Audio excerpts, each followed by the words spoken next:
Africa are just taking our jobs. So is that not what you're also not saying?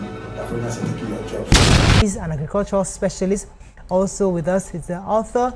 Welcome with us, Mr. Banjoko Omotunde. Let me speak to the Managing Director of BO Farms. He's also the Chairman, Agric Group of Lagos Chamber of Commerce and Industry, Mr. Banjoko. All right, so we're going to our most pertinent question here. So others are not pertinent. The others are, close, but this is the one that is trending currently in every media space in Nigeria currently. Both home and abroad. Okay. So we want to discuss what is your stance on GMO crops, and are we adequately researching their long-term impacts on health and soil sustainability? Sorry, before you answer, please, I wanted to quickly state what is GMO. GMO are genetically modified, organisms. So essentially what they are doing is that they've changed the genes of most of these crops. So we want to ask Mr. Banjo now, what is his stance? What is your stance, sir? Yes. Tell us. That's to my opinion. Yes, you're entitled to your opinion, but okay, this will be my own. No, I don't have any stand. I have an opinion. I'm neither here nor there. Okay. This is my opinion on it.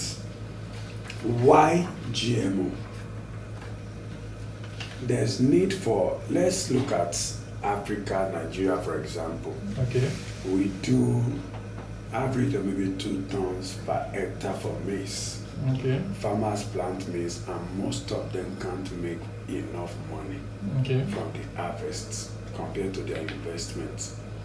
This year, for example, those who planted maize and rice, especially in Southwest, most of them are at a loss already because rain stopped all of a sudden. Yes. We have some part of the country also where the rain pattern is very low. Okay. They have mass hectares of land. So where does GMO comes in? They now look at, can we have some seeds that even with little drops of water, they will produce and then give enough volume. Okay. We have what is called hybrid, which is close to that. Yeah. But hybrid is, you are still within the same thing. Yeah. But with a GMO, you can bring in some traits that are not even common to those crops and introduce it to them. Yeah. So that they also benefit. People always rush to cassava, for example, to say, maybe with little rain, cassava will still do well. So a GMO will say, okay, if there's a trait in any other thing that we think can be introduced into this thing, let's introduce it to it. They take it to the lab, work on it, and then bring something new. I have young children, for example, and when we are taking oranges and watermelon, for example, why they love those fruits? The stress of removing seeds frustrate them and say, if you don't remove the seed, I don't want to eat it. Yeah. I don't know if you've seen people like that also who get frustrated. So scientists will now say, okay, it's the seed that is the issue, right? Yeah. Let's look for another crop that does not have seed, and let's bring that trait into orange. Okay. Let's bring it into watermelon. Okay. If you go to some country, like I was still talking to a friend in France, and he was saying, you notice some of the oranges, the sweets, how sweet it is in Canada, how sweet. So some scientists say, okay, so you said some things are sweeter. Let's look for those crops that have sweet taste and put it into this. So what they are saying is that they are trying to solve a problem. That's the point I'm making. Okay. But why trying to solve a problem, you shouldn't create another problem? But can we really say they are trying to solve a problem? Sorry That's to cut the intention. Because now, in terms of that maize now, I noticed that the reason most times that we have low yield per acre for maize is the way we plant. That is part of it. We still depend on, throwing seeds into the crop when there are machines that give you the exact distance and everything that you need to plant. That's one of it, really. But don't also forget that they say is when you press something, it is what is inside that will come out. Okay. So meaning if all I have inside of me is 2 tons, if you like, squeeze me more than that, other communities to turn. Because even, like I said, there's GMO, there's hybrid. Yeah. An hybrid still talks about, okay, this species has something, this species has something, let's bring it up. But you can't introduce really anything new into that species of crops or animals. Okay. But when you want to introduce anything that is not within that corridor, it will have to be genetically modified, meaning something external will come in. That has its own side advantage. That's the point I first made. The disadvantage or the areas I have concern is, now let me come to Nigeria. Okay. We have these issues which I outlined. Yeah. Low output, soil, and all that. In the year 2001, Nigeria by itself created the Nigerian Biotechnology Development Agency to work on these things. Okay. So, what have they been producing for us to say we've used technology to bring out the seed? We've used technology to bring out these crops. Though I know they worked on the teller maize with the African Foundation. Yeah. They worked with them, but beside that teller maize, I'm not sure they worked with. I don't know. Let me use that word. I don't know any other crop they worked with. But I don't want to also assume they've just been redundant for almost 30 years. But can I get clarity? When you mean worked on it or worked with it, are you saying that Nigerians, through their participation in the research of this maybe teller maize, can somewhat produce these seeds locally for our farmers? That was produced locally in Africa for African farmers. No, it wasn't imported from the West. So you are saying we can locally, we have the knowledge enough to produce these GMO seeds even? That's what I just said. Okay. That Nigerian Biotechnology Department worked with the African Technology Foundation.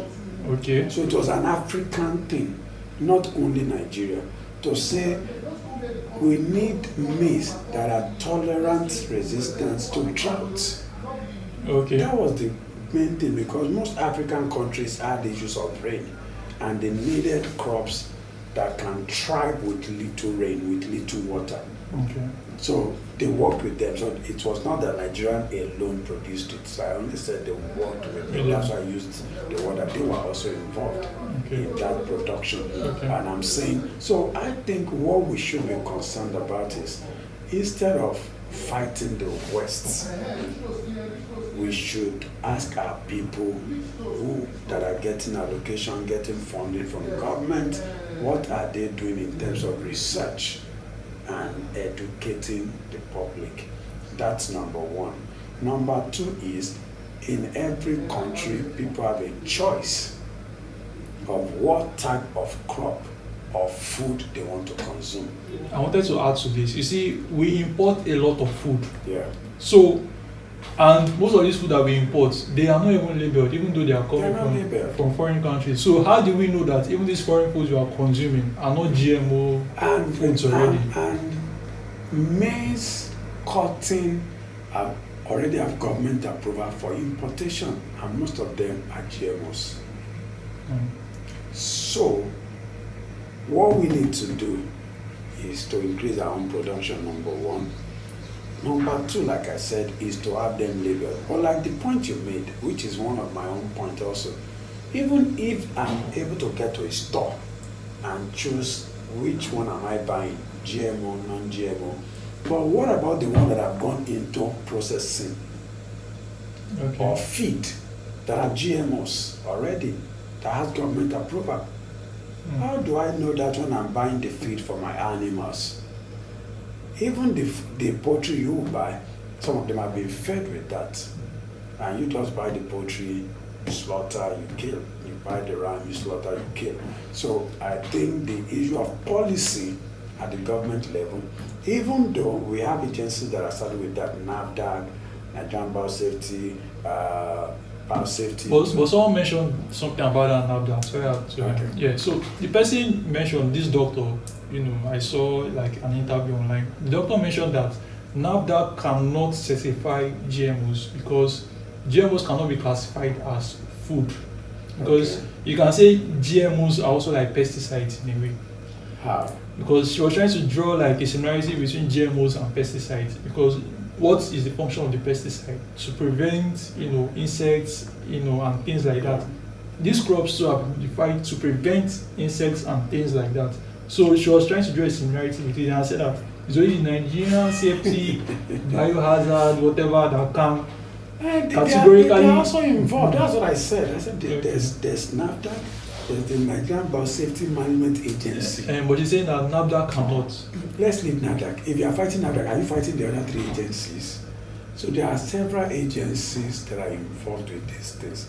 So what we should be doing is to ask them their roles, and for the government to either work with the government on their policies that has to do with the importation. Because like I said, you can fight the raw products, for example, that is on the shelf. What about the product that has gone into processing? So those would be my own thoughts, that let people have a choice on what they eat and what they buy. But do you personally feel GMOs are safe to eat? You want my candid opinion? We've all been eating it, if that's what you want me to say. Okay. We have all been eating it, so why are we now crying? So, like we just said, the maize that is going into some of the, I don't want to start mentioning brands of food. Okay. That goes in, and you know there's maize in virtually most of the cereals and everything that if we are using something that's the raw material, so why are you not asking me if I want to? So I'm not a certified doctor. Sure. I'm not a researcher. That's the truth. So I can't speak of, I can't just carry emotion and say because comrade said I also joined carry placard. We've been consuming some of these things. If the agency who has saddled with them says it's fine, that's my stand. I don't have any proof. People say, like somebody was telling me some weeks ago, he said, that's why young ladies are getting matured early. That's why young ladies are getting into, what's it called, menopause early. Does he have any proof that that's what is causing it? There's no link. Most of them don't have a proof. They are just carrying emotion, anger, and popularity of social media influencers, and what they had. Like I just said, I'm not a medical doctor. I don't have a proof. The areas I have issues with some of the ones I mentioned to you, and then that as a nation, we must not be dependent on other nations supplying us. I'm against it. So we should locally produce these seeds. If there's need for it, let's produce it locally, so that we're not putting pressure on our foreign exchange, and so that we can trust the process a little. Second, and don't also forget that we have a culture of, jumping steps, trying to do shortcuts in this part of the world. So even at times, if you now say the people locally should produce it, where they need to spend 1 billion, even if they are giving 1.5 billion, they'll be looking at how to spend 300 million or 200 million and how to transfer the rest into a personal account. So would they also do the right thing? Or should I rather go with those that I know I trust their process? So the other thing is, you have to rely on them to keep buying seedlings. So as a farmer, you have a choice either to buy from those that you need to keep buying, or you buy your local seeds and grow your crops. So why are people talking as if they don't have a choice? Is what I struggle with. So there's a choice. There's a choice. So as a farmer, for example, those of us that plant cassava, you can either go and take any stem from the road, plant. Nobody's holding you. You can choose to go and buy vitamin A seed and say, okay, I want something that has good output. You can choose to buy any other hybrid seed. So we have a choice. The same thing with the GMO seeds. You have a choice to buy foreign. Why are we buying the foreign brand seeds if we don't think they have some advantage over our local seeds? Why are we buying them? If we think it has any advantage, then so you have a choice to keep your farmland. No, I'm not sure there's any regulation in Nigeria today that says everybody must plant a particular seed. Yeah. I'm planting, I was still on the farm yesterday. You go to wherever you are comfortable with to buy. Even chemicals, no law says you must buy this chemical. Farmers decide which chemical they want to buy. Some also even do biological process to say, no, I won't use chemical on my farm. It's going to be organic. I'll be cleaning, I'll be maintaining. I'm supposed to also spray, for example, I have chemicals, but I choose not to spray this year. I say, no, I want to keep my soil. So people have a choice on how they do their operations, their input, their markets. Thank you for really buttressing on that. I think what I can also add here is I heard someone say it's like loading a gun. Yeah. You can't blame the gun for like how powerful it is. Okay. It's you that has to ethically choose what you want to do for. So that's down to those people that are researching on the GMO and things like that. So that they have the ethical responsibility personally to decide how the GMO seeds, and things like that. And then let me also say this, NAFDAC will come out and say a particular drug is not good. We've done tests on it. Don't eat it. Nigerians will believe. NAFDAC will come out and say we busted somewhere where they are doing fake wine. Yeah. Nigerians believe. If that same person now comes and tell you, this one is good, why are you arguing? Why don't you believe him for that? That's true. That's some powerful one. All right. So this is the last question. Yeah. So I've been trying to delve into exports. Okay. Yeah. So I noticed that it's a struggle for me because most times they say Nigerians we don't meet like export standards. Yeah. So.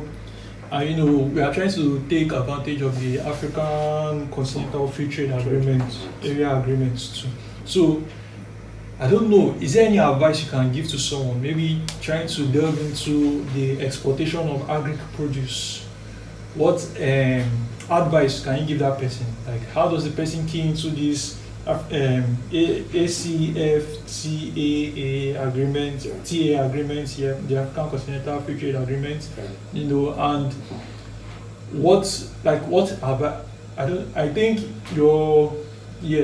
Chamber of Commerce, so you guys are like, basically, that's what you do, you advise people on how to export, essentially, I think, and some other things, but I think that's one of the major or something. So what personally can you do? Like a free bonus tip you can give our audience? Okay, so currently I don't export. Okay. But if somebody wants to export, is to find out what are the documents required for that particular product. Okay. Because once it's agric related, most of them you might need, and it's going to be packaged. Yeah. You need NAFDAC. Okay. And some other quarantine will approve, so many other agencies, if it's anything has to do with food. If it's raw material, some of them don't require that. So just know what it requires. Well, what about like processed food? If it's processed, you need NAFDAC. NAFDAC and so And then you also have to know, okay, the country of destination, what do they expect of you in terms of regulation? Once that is taken care of, and you have, before you also export, you must be sure that who is going to take the product on the other side, and what is the payment time like. Okay, can I ask you this personal question? Yes. There is, they say in other countries, I think most of them have like this standard. They must know where your produce, like the farm, your produce, like how do we do that in Nigeria? Like a traceability. Yeah, a traceability is something. How do we implement that as Nigerians? Because I don't see, like I'm a farmer now. I'm trying to. I know for is there a way to do for it? vegetables, quarantine does that. Okay, they come to your farm. Yes, they come to your farm. Okay. Before you can export vegetables legally in Nigeria, quarantine will come to your farm and be sure that you have all that you need to have on a farm. For example, as simple as you must have a good toilet on the farm. So they want to be sure you guys are not just defecating anywhere on the farm. You must have toilets, probably maybe a small office. They want to be sure of the hygiene of the farm. And then I think they do that regularly, not just once. So they'll do the first one to approve you for export of fresh vegetables. Then subsequently they'll be coming at intervals. Of course, as they get more comfortable, that okay, you are following standard, maybe the visits will reduce, maybe from weekly to, because what they normally do is that if you export every Tuesday, for example, they'll be on your farm by Monday when you are harvesting. Okay. So that as you are packaging, they are seeing that your process is. So are you saying like, if those people come now, let's say someone in the US buys like my vegetables, so I don't need to worry about the traceability. It's already taken care of by those. So most of the agency want to see that okay, this already has the quarantine approval. Okay. And you have the required regular, standard of, documents. They believe it has been taken care of. Okay, all those aspects. All right. So we've come to the end of the interview. Thanks. Thank you, comrades, for having me. Thanks, Mr. Banjoko. Yes, it's very difficult to get in. He's my mentor. He's one of the people that introduced me into agriculture. He's here, so I'm one of the lucky few that that I was able to grab him for this short time. So thanks for gracing us on our channel. Thank you. Yeah, our first You are major celeb. you are doing a great job educating us, and that's why I'm proud of you. Oh, thank you, sir. Thank you. That means a lot. All right. So thank you, sir. And it will keep getting better. Amen. Amen. So please log on to this channel. Don't leave this channel. Subscribe. Subscribe. Yeah. Like, subscribe. Leave a comment. You get good information. Yeah. For yourself. So our next interviews, you can also bring him back. God's grace. So have another interview if you have more pertinent questions, serious questions that we can ask him. So thank you once again, sir. I'm grateful that you're here with me, and we've come to the end of this video. Thank you. Thank you, and have a blessed day. Thank you. Yes, sir. Right. So this is the one. This is the major. Our last session. Yes, GMO.